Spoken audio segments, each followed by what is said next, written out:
all. This is Dr. Mobeen Sayyed from drbeen.com. Welcome to one more show. So the discussion about Novavax, we had the trial data analysis a few days ago, and there was a question about current status of Novavax in various countries where it is approved or authorized. So Meeple Art had been nice enough to send me the data or the links for Novavax in Australia. So let's start having that discussion and look at their dashboard. Before we go there, I wanted to set the stage with a comment from an Australian cool bean sent this without revealing her name regarding the vaccine. I found a doctor who aspirated the injection and gave it to me very easily and quickly.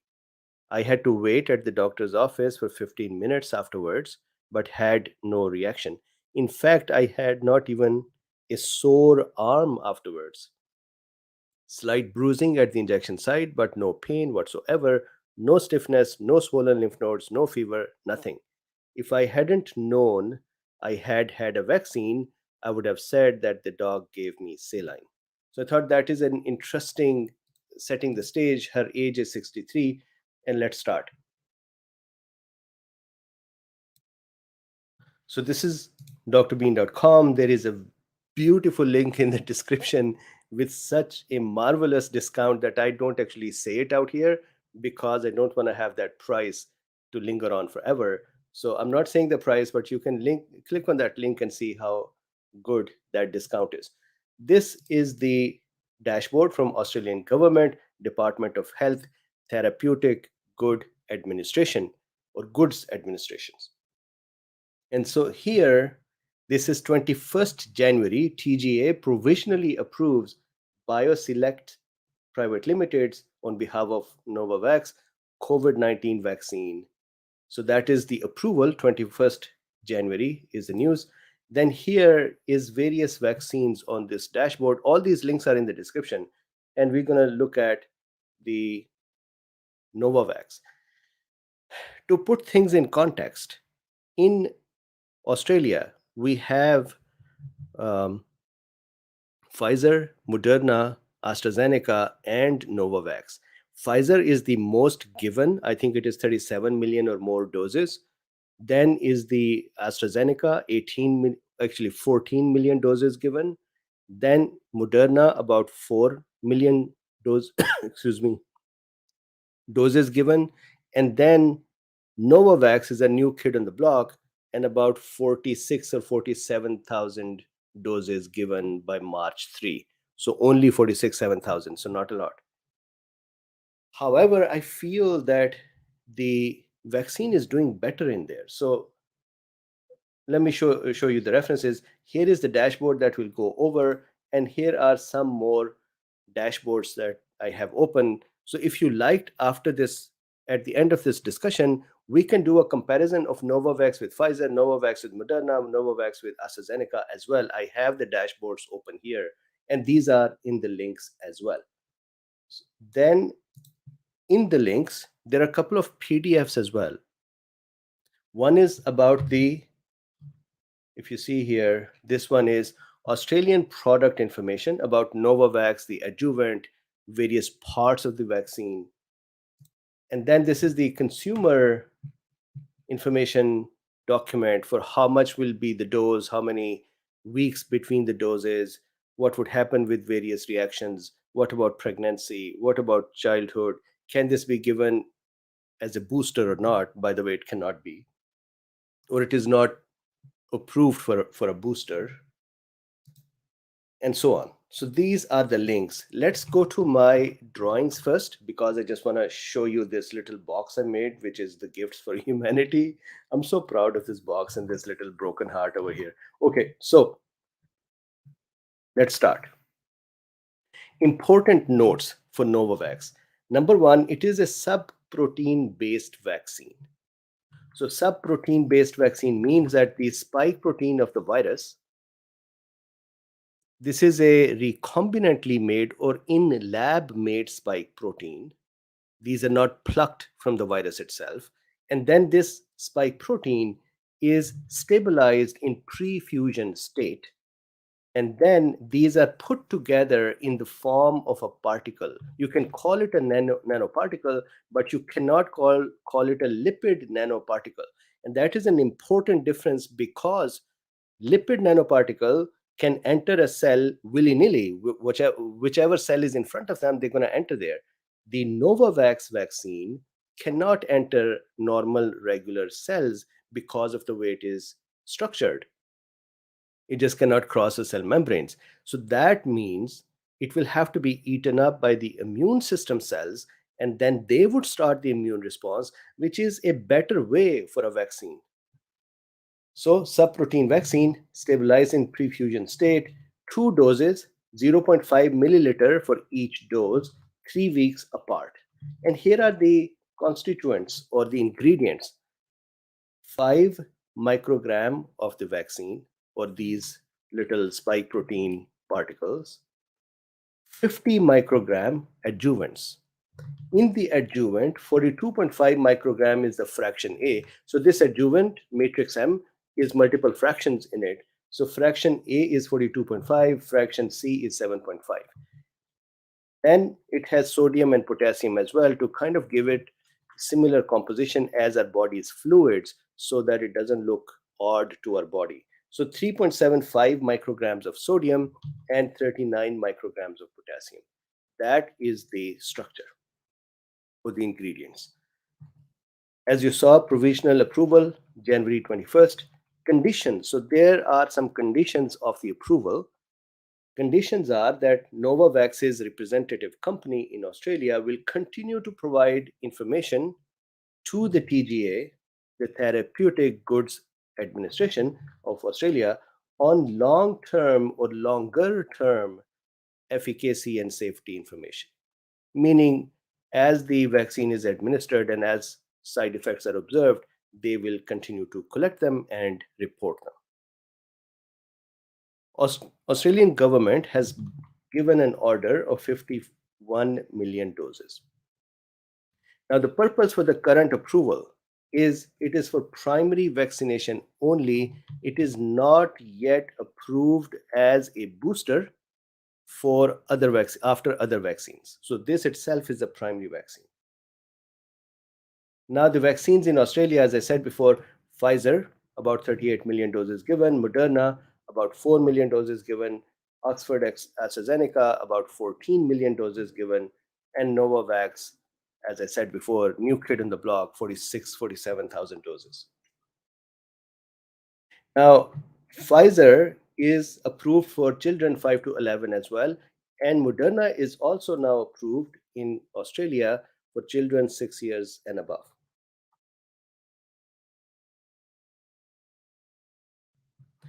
Now, according to the TGA, by 13th March 2022, there were 46,900 doses administered of Novavax, and there were 142 reports of adverse events.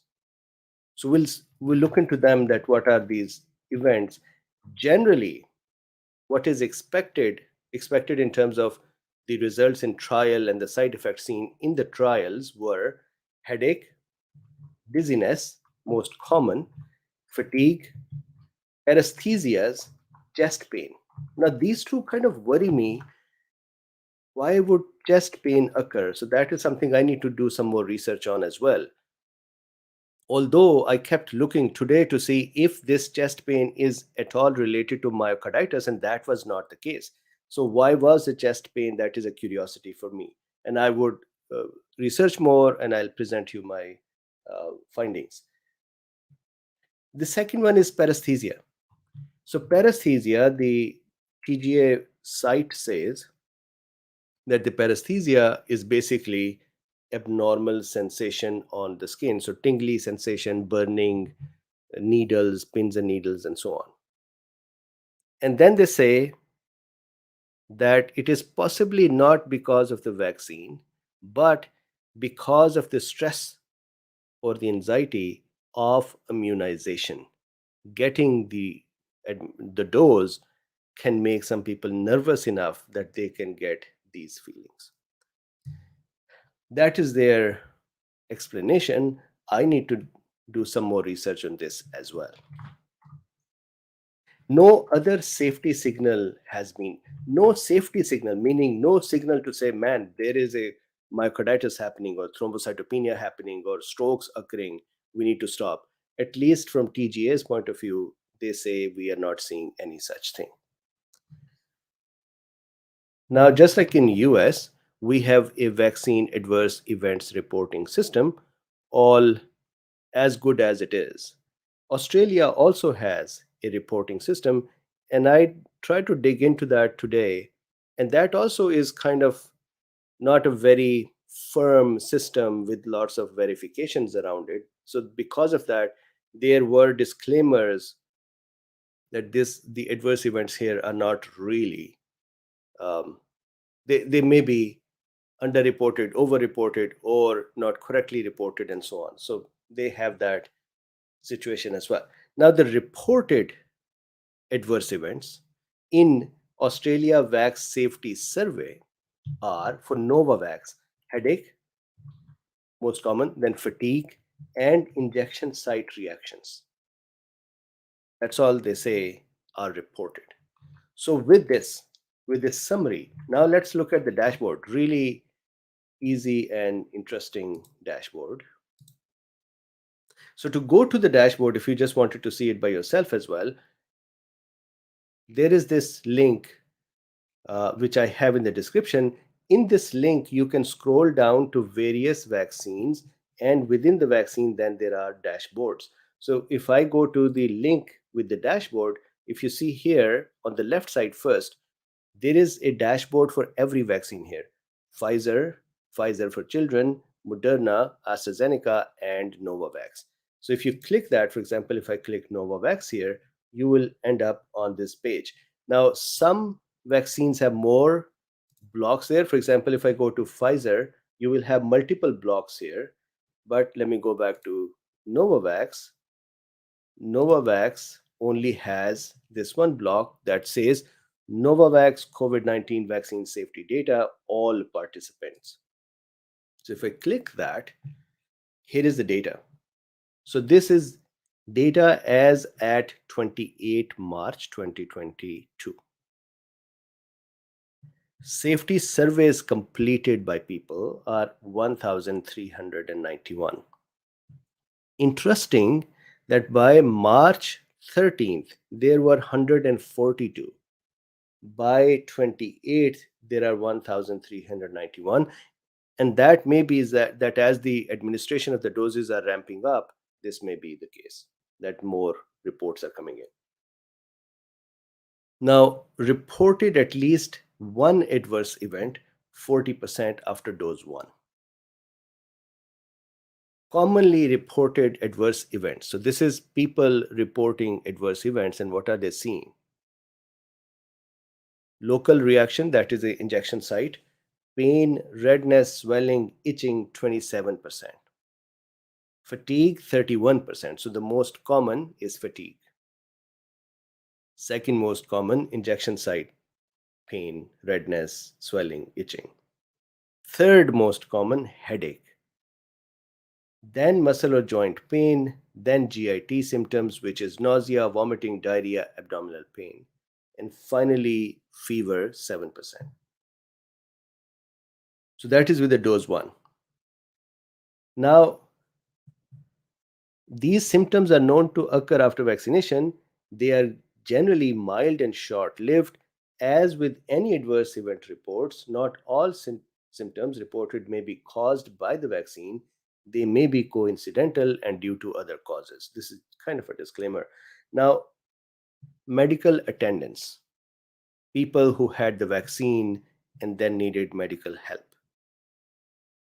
More than 2 in 100 people reported seeing a doctor or going to the emergency department in the days after Novavax dose 1. So more than 2. Those who presented to general practitioners and emergency departments had similar adverse events to those who didn't. And then Australia Vax Safety does not specifically ask participants the reason why they accessed medical care in the days following the vaccination. Therefore, medical attendance reported may or may not be related to any adverse events reported. So that's interesting. Now, impact on routine activities. So, your daily activities. Reported missing work, study, school, or routine duties, 15% of the people who got it. This kind of um, goes with the same message I read to you from the Australian Cool Bean, who said she felt nothing. So it is possible that Novavax actually does not have a lot of side effects.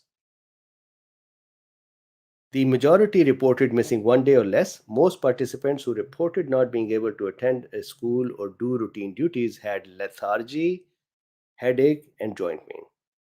I think it is called lethargy, headache, and joint pains. These are common adverse events linked to the immune response following immunization and understandably have meant some people have chosen to rest after vaccination, which is fine. Now, 61% females who were reporting, 39% male, 2% identified as Aboriginal or Torres Strait Islander, 18 years youngest participant who reported an adverse event, and oldest participant 96 years.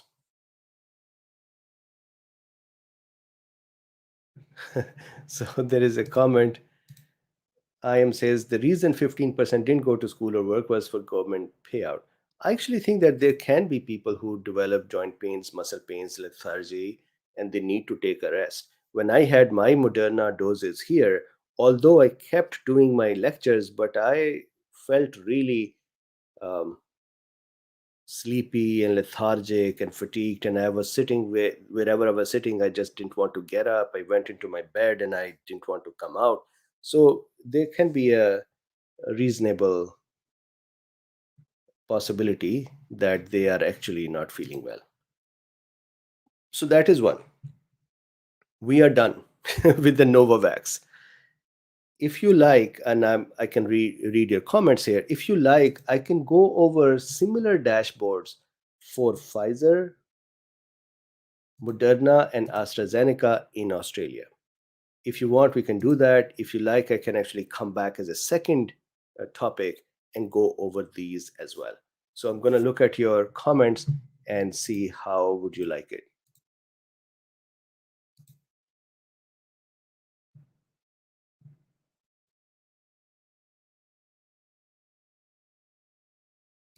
So Brom Leah says, what would excuse me, disqualify Novavax as a booster? How is it being administered? So it's not, they said they're not, it's not a disqualified. They said we do not have enough data for booster mixing with other vaccines.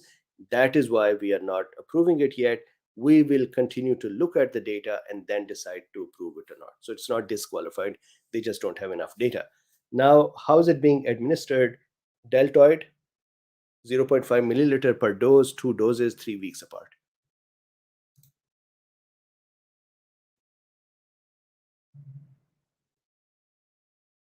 Okay, so what else? Let me see your freshest comment to see if you want to continue.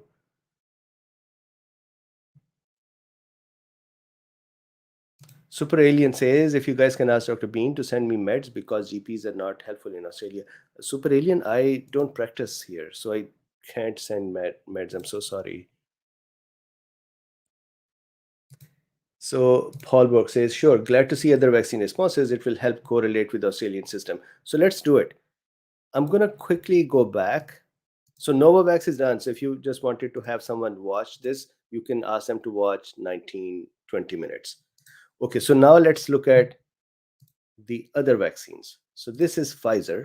So if you go to Pfizer, that dashboard says Pfizer COVID vaccine safety data for all, then Aboriginal and Torres Strait Islanders, or then adolescents, or affected by cancer and transplant recipients, and pregnant women. So they have a lot of classifications. I'm going to go over, first of all. So here, safety survey completed, 2 million Survey complete. This is people reporting. So remember, originally the doses given are about 37, 38 million.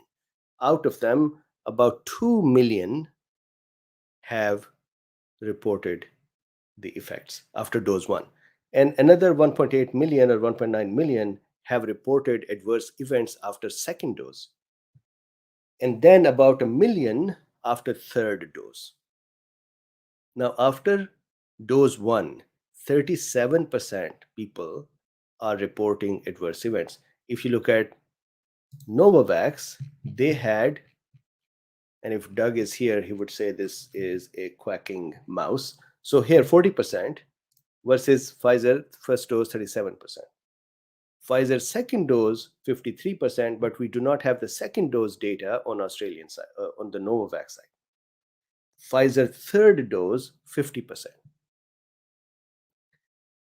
Now, commonly reported adverse events, again, if you see here, with various doses, the adverse events are of different type. The light blue is dose 1, green is dose 2, and blue is dose 3. So let's see, with dose 1, the most common are the local reactions. Dose 2, the most common are fatigue. And dose 3, the most common is local reaction. So local reactions, fatigue, headache, muscle or joint pains, then GIT and fever in lesser number. Very similar to the Novavax, but the number of issues here are more compared to Novavax. But to be fair, Novavax is only given in 46,000 doses and only dose 1, and Pfizer is given 37 million doses. Medical attendance. Less than 1 in 100 people reported seeing a doctor or going to the emergency department. Just over 1 in 100 people reported seeing a doctor or going to the emergency department after dose 2.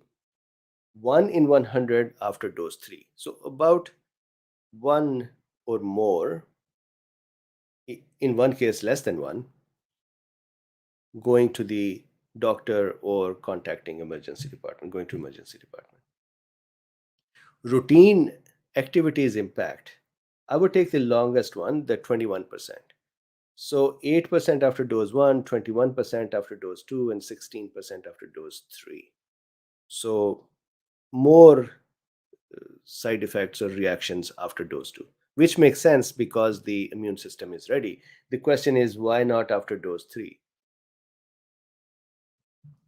And that may be because of the cohort who is receiving the dose 3.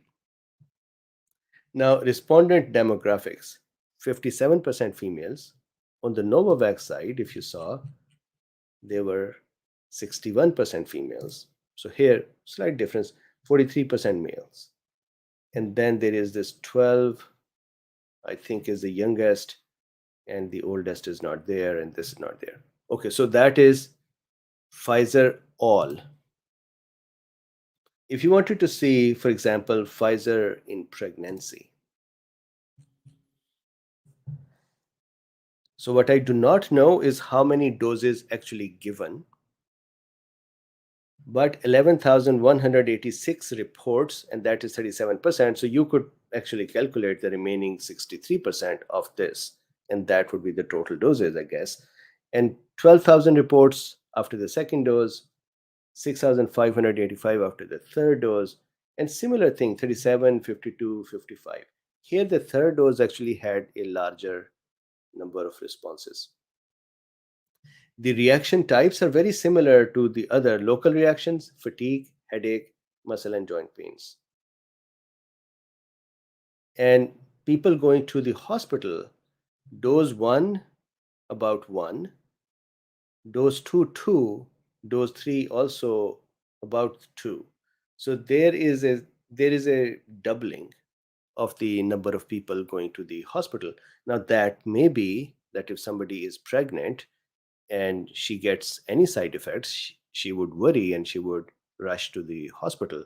So this may be that, or this may be an actual problem.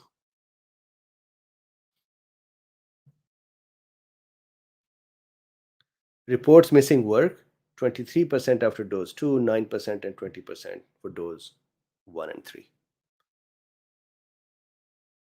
1.9% were Aboriginal or Torres Strait, and 12 youngest respondent. Aren't we looking at pregnant data? Oldest was 49. Let's see. I thought this is Pfizer vaccine safety data, pregnant participants. Youngest 12 years? Okay, so that is surprising.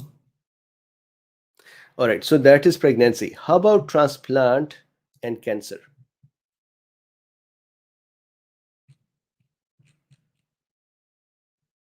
Okay, so they have further breakdown, cancer not including blood cancers, and organ transplant. So let's start from here. Cancer not including blood cancers. So interestingly, so not including blood cancer, so blood system is fine, other cancers. 39% after dose 1, which is lesser than the other one, and this may be because they are immunosuppressed, and that is why they are kind of reacting less. But dose 2 is still high, 55%, and dose 3 is lower as well. Side effects in cancer patients, once again, local reactions are the most common. Fatigue second most common, headache third, muscle and joint pain fourth, and which are also kind of equal, headache and muscle and joint pain. So very similar. Now, people ending up in the emergency, dose 1 person, which is very similar to the other vaccine cohorts. Dose 2, more than 2, this is more than double. And dose 3, lesser than 1, which is very similar to the dose 3 in other participants. Impact on daily activities is also very similar. 62% female, 38% male, 2.1% Aboriginal or Torres Strait, 12% youngest respondent, 99 oldest respondent. So, excuse me, that is the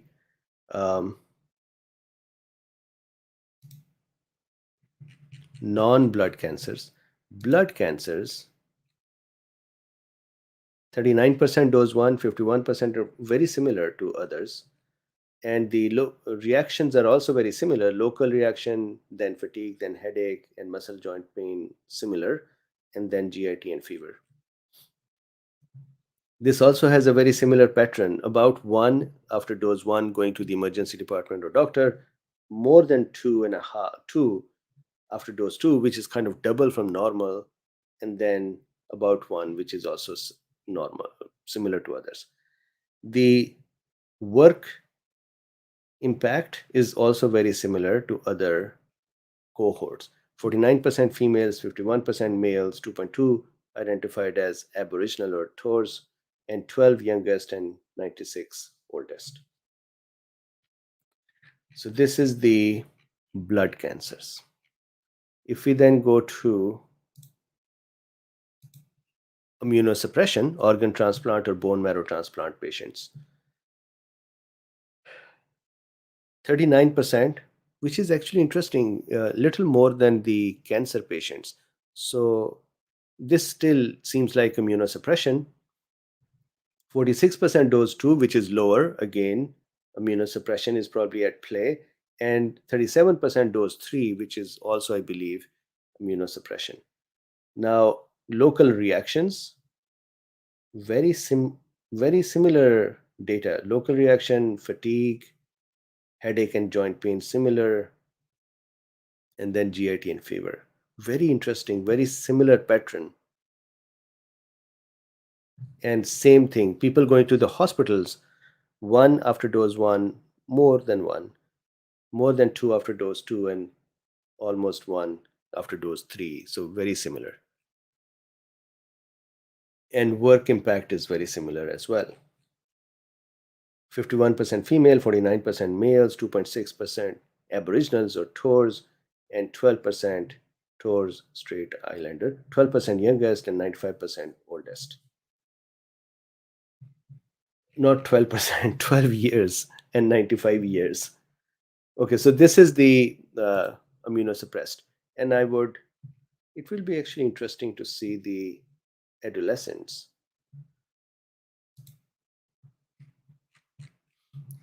Let's look at the youngsters. I believe these will be lesser than 18.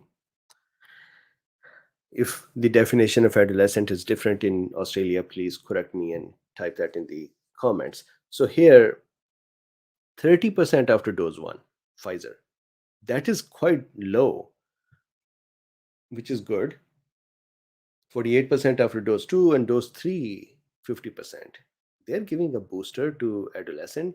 What I do not know is if they have comorbidities or everyone. Uh, Local reactions, fatigue, the most common ones, then headache and muscle pains, the second most common. And this, interestingly, fever is more than GIT here. So they have more fever, the children, compared to GIT. In other groups, GIT was slightly more than fever.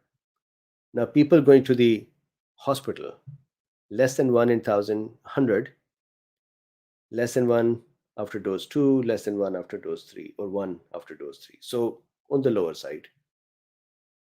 And similar impact on their day-to-day activities. Very interesting. And if I go to, don't want to be unfair to Aboriginal and Torres Strait Islanders, so just very quickly, let's see them as well. Excuse me. 37% Pfizer dose 1, 50% Pfizer dose 2, and 50 dose 3. And if you look at the reactions, still the same pattern. Local reactions and fatigue, most common. Headache and muscle and joint pains, second most. And of course, various doses have various changes, but I'm just lumping them together. And here, GIT symptoms and fever. Again, fever is slightly lower than the GIT symptoms. Ending up with a doctor or emergency, more than 1 after dose 1, more than 2 after dose 2, and more than about 2 after dose 3. And similar pattern for the work issues. So that is Pfizer. I'm going to remove Pfizer, and now let's see Moderna. Moderna has many dashboards again. How about I just look at the pregnant is always interesting to see as well. So let's start from all. This is a good dashboard. Moderna. So Moderna are about 4 million doses given. Pfizer was about 37 million. So Moderna, 42% after dose 1, 65% after dose 2. They are high. And 60% after dose 3. Now, what did they get? Local reactions and fatigue, most common. Headache and muscle and joint pain also. But do you see that all of them are kind of on a higher side, meaning more percentage of people reported them? The structure is almost the same. Local reactions and fatigue, most common issues. Headache and joint pains, second most common issues. Then GIT. In the Novavax and Pfizer, GIT issues were more common than fever. In case of Moderna, fever is more common than the GIT issues. And medical attendance, this is actually also more. Pfizer had almost one. Here, more than 1 after dose 1 going to a hospital or a doctor. More than 3 after dose 2 going to a hospital or a doctor. We didn't see more than 3 before for any cases, and 1 after dose 3. Oh wow, look at the impact on the work activities. 36% after the second dose reported that their daily activity was impacted. 54% females, 46% males. So males actually were also more in sending their data. That is Moderna. Let's go to the last one. AstraZeneca, Oxford AstraZeneca, that is adenovirus-based vaccine, CHAdOx1. So here, actually, I'm so sorry. Did you want to see the Moderna's pregnant women's cases. You could actually see it by yourself too, but if I can just very quickly go over that, this is the pregnant participants. So not a lot, 3 boosters. So they don't have 1 and 2, they just have after third. So 67%. Local reaction, then fatigue, then headache, muscle or joint pain, GIT and fever. And more than 1 went to hospital. Daily routine impact 31%. 1.3% aboriginal or TORS. 16 years youngest, 47 years oldest. That is Moderna. So I'm going to go to AstraZeneca all. And I would trust you can look at the remaining as well. So AstraZeneca, 2 doses. 56% after dose 1. That is high. But 25% after dose 2. That is low. That is the lowest for any of the vaccines. Commonly reported reactions, local reactions. So fatigue after the second dose is more common and almost as much as Moderna. Is that the dose 2 or dose 1? No, so that the blue is dose 1. So dose 1 has higher reactions. Dose 2 has lower. So fatigue was the most common after dose 1. Then headache. Then muscle or joint pain, dose 1. Then local reactions. Then fever. And then GIT. So kind of flipped a little more. And dose 2 almost was similar to others. That is, here the fatigue was the most common after dose 2, then local reactions, then headache and muscle joint pains, GIT and fever. Actually, fever, yeah. So after dose 1, 1% or more went to the emergency department or doctor, very similar to others. And after dose 2, less than 1. So they have really good behavior at dose 2. An impact on the people after the first dose, 19% said, and after second, 5% said it. And this change actually tells you that possibly they were not all just looking for government payout. Otherwise, this number would be high as well after second dose. Okay, so that is AstraZeneca. Then my request is please look at this PDF for the product information. I have actually already filtered out some of the things and shown them or written them. And this is the information about the recipient or information for the recipient. This is about Novavax on the TGA site, and this is the information further about Novavax as well. So with this, if you like this work, first thing you could do is that there is a link in the description to drbeen.com, and the price is so low that I don't want to say it here because then it would get recorded and I'm not going to keep that price forever. So use that, number 1. Number 2, there is a link to buy me a coffee or to use PayPal or to become a patron. And then also please like, subscribe, and share. So with this, I'm going to hang up now. Thank you very much for being here. I'm going to the other channel and we'll do chit chat over there. Thank you. Bye-bye.